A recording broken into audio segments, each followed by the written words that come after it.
My name is Raymond Perry. I've been in the fire service for 46 years.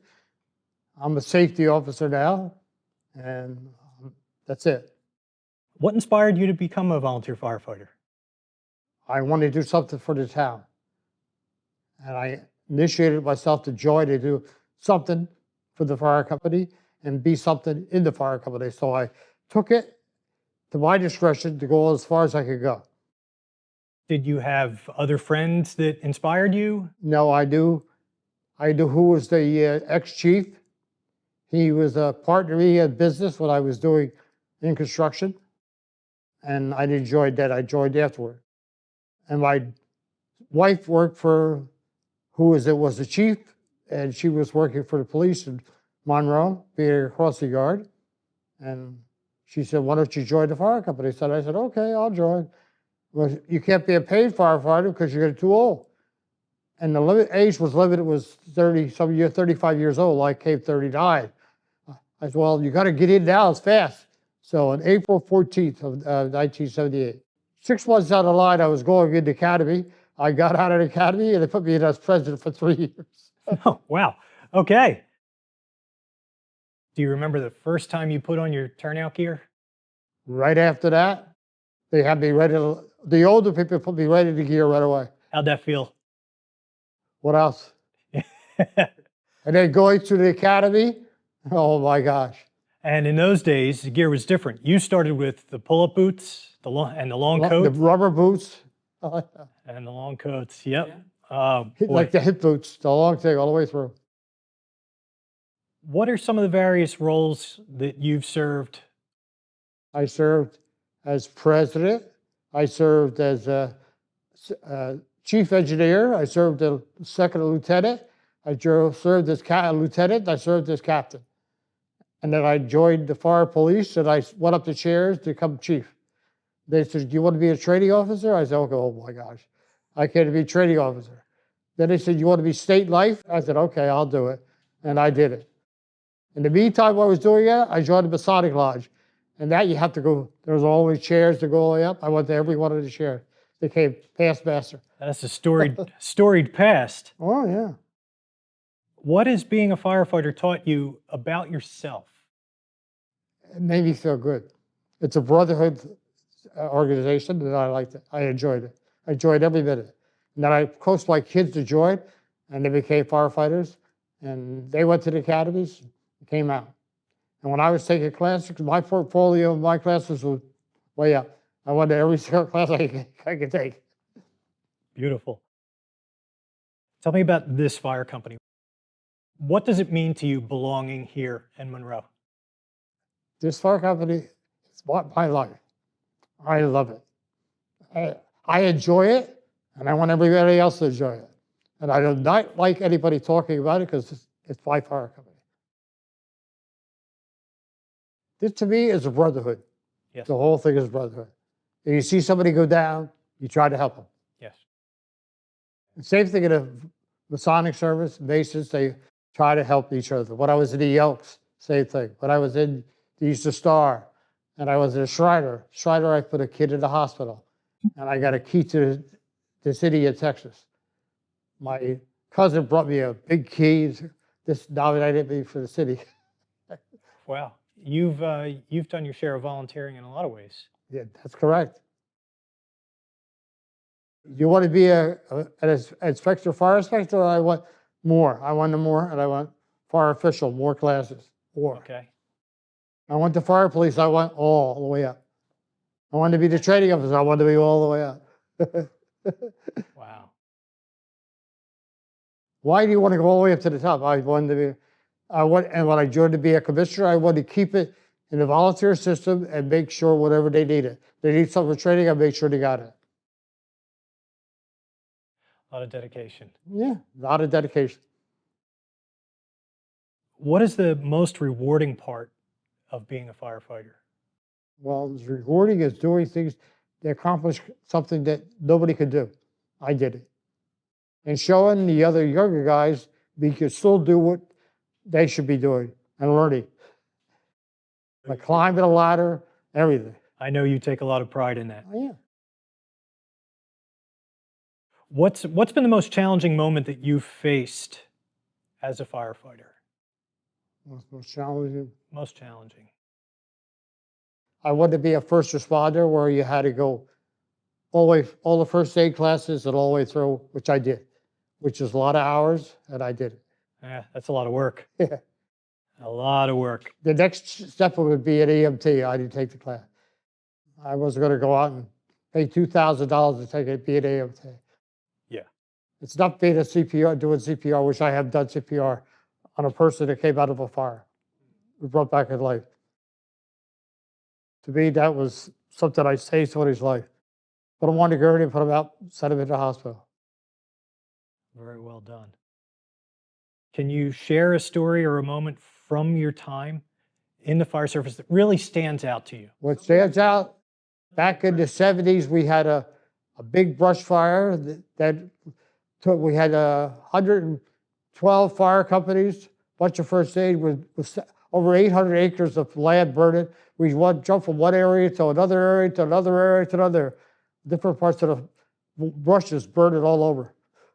Wow. And I had to sit in one area and a development with a 2.5 line shooting up to try to protect the houses with a 2.5 and watching the flames shoot over your head over 50 miles an hour. It's a scary thing. Yeah, I can imagine. So, 47 years. Yeah. That's a lot of time. What stands out? What changed in the fire service? What has changed? Oh, it's changed.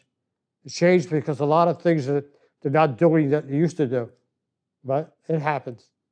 You got people coming in that want to be a career firefighter instead of being a volunteer firefighter. You try to talk them, stay as a volunteer, and then we try to get more people and more people. At one time, we almost had 75 people in there. I think we got 35 or 40 now. But we have recruitments all the time to try to get them to join and come in. And then watch them follow through and come out to be certified firefighters out of the schools. It's a pleasure to you. Want to know that you as an officer or an ex-officer kept these kids from going. I like it. I enjoy it. Contrasting that, what's still the same? What has stayed the same? There's still volunteers. There's still a lot of volunteers. They're still coming in. And I want it to stay that way. Do you think it's a special trait that people have that makes them want to do this? Well, if they will, to me, it is. To them, I think they'll enjoy it. As if they see in there, once they're in, and they watch the training, and we learn to watch them to learn the training, they pick it up and they enjoy it. Every single one of them that we had in, and so far, enjoyed every bit of it. I know you mentioned to me that you like to meet with the new members. Yes. I communicate with the new members, yes. What advice do you like to give that next generation? I like them to follow my step, be the same thing. Show your companionship and be a leader. And then have them learn and pick it up. Yeah, that's a good lesson. You can see right now, you'll see all the young people respect me, and they know. We had a class which is called Jeopardy, where you have to answer all the questions. I knew the answers. All right. And the kids enjoyed it, watching me, and as old as I am, and still know the answers, what you should have had years ago, training. And still could do it, and still remember. Nice. What would you like the public to know about the fire service that they don't see from outside? I want them to join to be a firefighter, learn how it is, and put something pleasant to serve your town, to be a true firefighter, enjoy, and be a good volunteer. Don't look for a career, look for being a volunteer. Okay. Last question. At the end of the day, what brings a smile to your face? It was a good day. That nobody died. It was a good fire and a good trading. We come out happy, laughs, joke about it, everything. It's good. The companionship there is there all the time. There's no negativity or nothing. You walk in, you see that they're all happy. All enjoy themselves. Okay. That's what you like to say. I hope you learned something I did.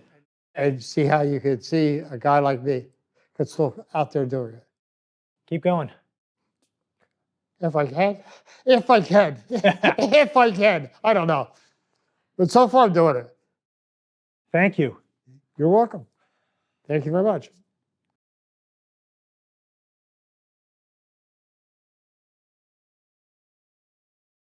Thanks for sitting down with me. Why don't you tell me who you each are? I'm Dawn, Ray Perry's daughter, wife also of Deputy Chief and President of the fire department here. I'm Chris Altiria. I'm Ray's son-in-law. I'm the current deputy chief and president of the fire company. Well, thank you both for agreeing to sit down with me to add a little bit to this interview about Ray. Thank you. Amazing to hear from him. It's an amazing amount of service and Yes. dedication and commitment from him. So if I can start with you, Chris, how would you describe what it's like serving alongside him? It's a good feeling to have a family member in the fire company with you. As he described, it's a brotherhood, it's a family.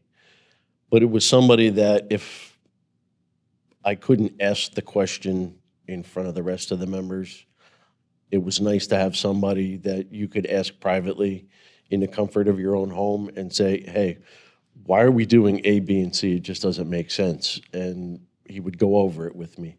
It was like having your own encyclopedia to go back in the day of knowledge in your own hand that you could access when you needed it. So he brought a whole lot of history. History and knowledge. What makes him stand out here?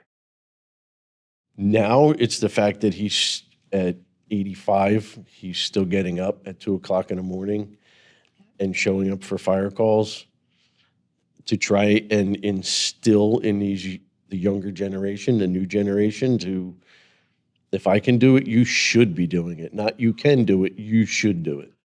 That's an amazing role model. Yep. How has he impacted the younger firefighters here?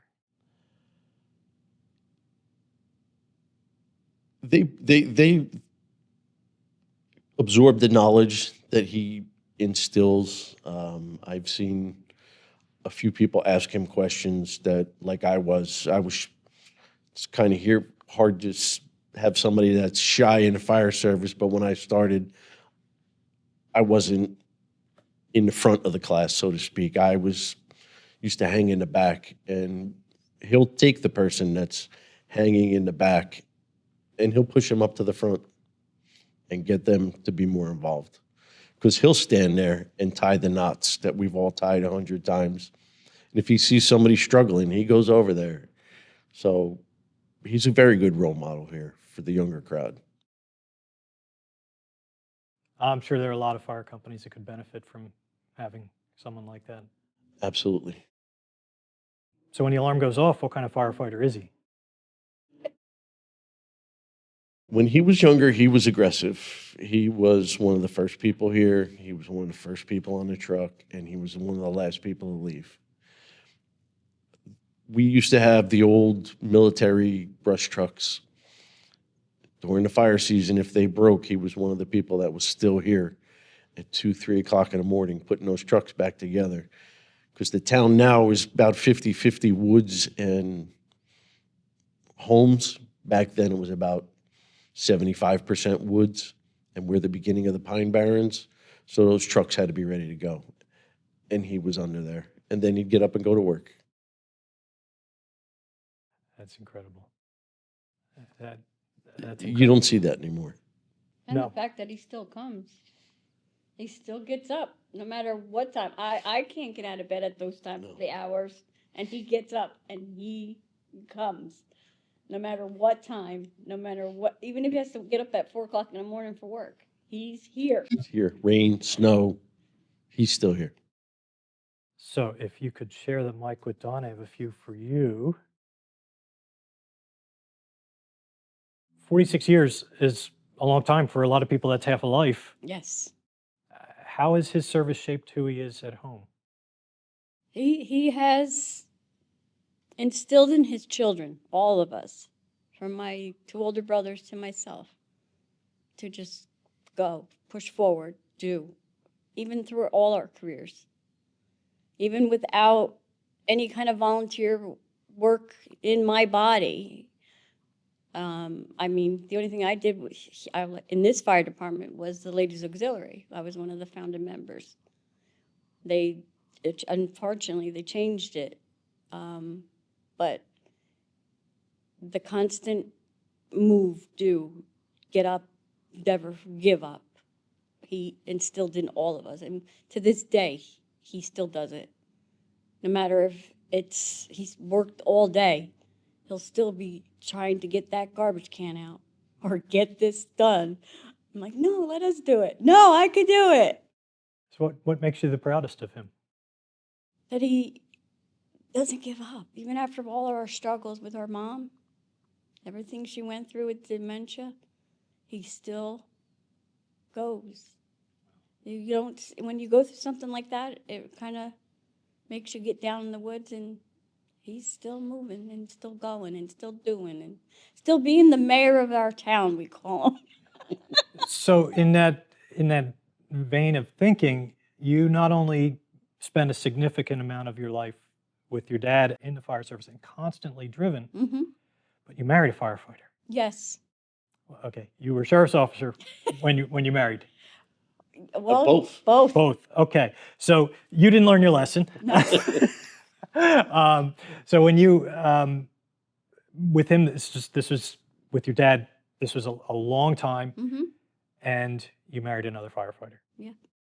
So what's been the hardest part about having a firefighter in your family, whether it's your husband or your dad? Hearing that tone go off and hoping they come back home. That's the hardest part. Especially that my dad is now 85 and he still gets out and he does those calls. I'm always at the end of the call, I'm listening. Is Dad okay? Is he all right? As long as I hear from him and I know he's okay. As long as I hear his voice on that radio as deputy, I know he's okay. So one last question. What kind of legacy do you think he's leaving here?